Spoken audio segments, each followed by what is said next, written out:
Hi, this is Todd Howard of Bethesda Game Studios, and we're here to show you a sneak peek at our latest game, Skyrim.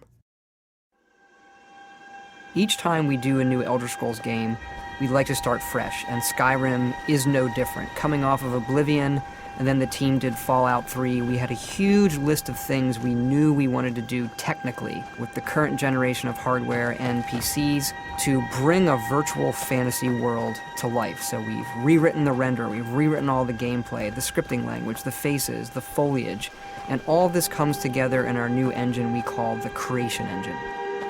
So we're interested in all the little details like this plant here, the medium details of these logs and trees, and all the way up to distant mountains. And if you've played our previous stuff, you know that mountain is not just a backdrop. You can walk all the way to the top of that mountain. And it's a huge world.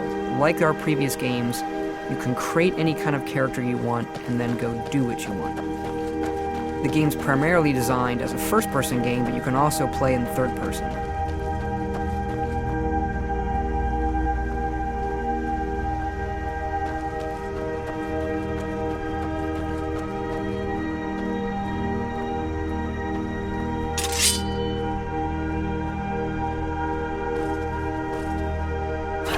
Our big motto for Skyrim is, you are who you play.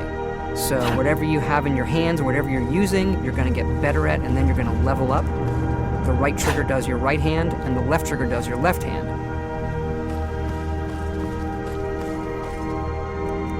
And you could put either a weapon or a spell.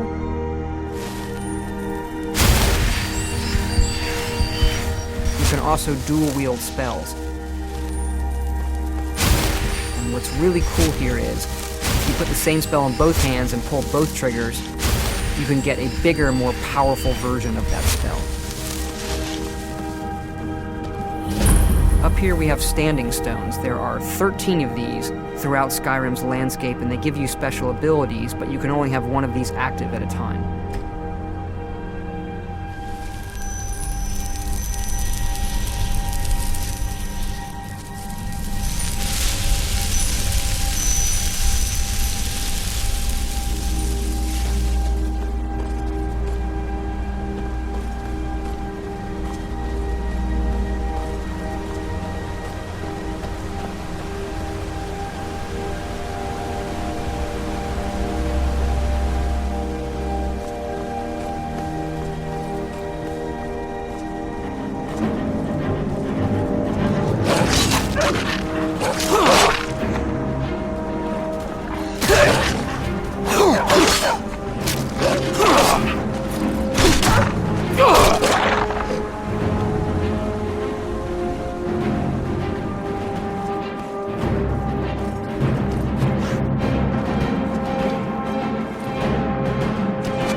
This is your character menu.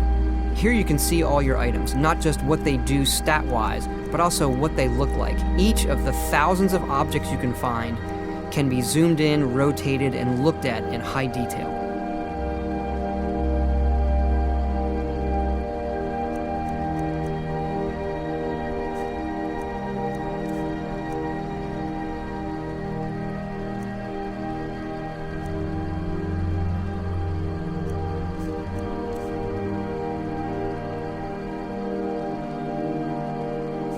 With the skills menu, you look to the heavens, and here you can see all of your skills, how they're progressing, and as your skills increase, you'll push yourself to leveling up.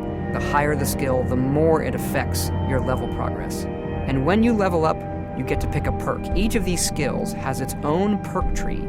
As you develop your character, it's like the game is drawing this custom constellation for who you are. Lastly, we have the map, and we're just going to pull the camera back here and show you how the level of detail system works in the game. We're just rendering the whole world.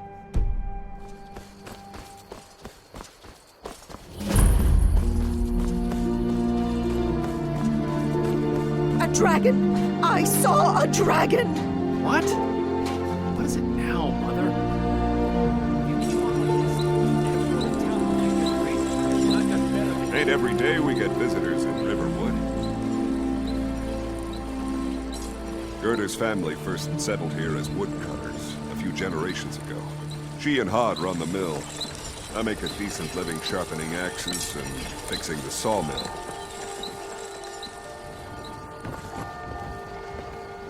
Here for work? Get an axe. And bring me all the wood you can chop.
This mountain here is the tallest mountain in Skyrim. It's called the Throat of the World.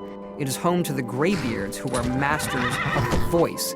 The voice is the ability to use the language of dragons and form these magical shouts. And this is a power that you will learn throughout Skyrim's main quest.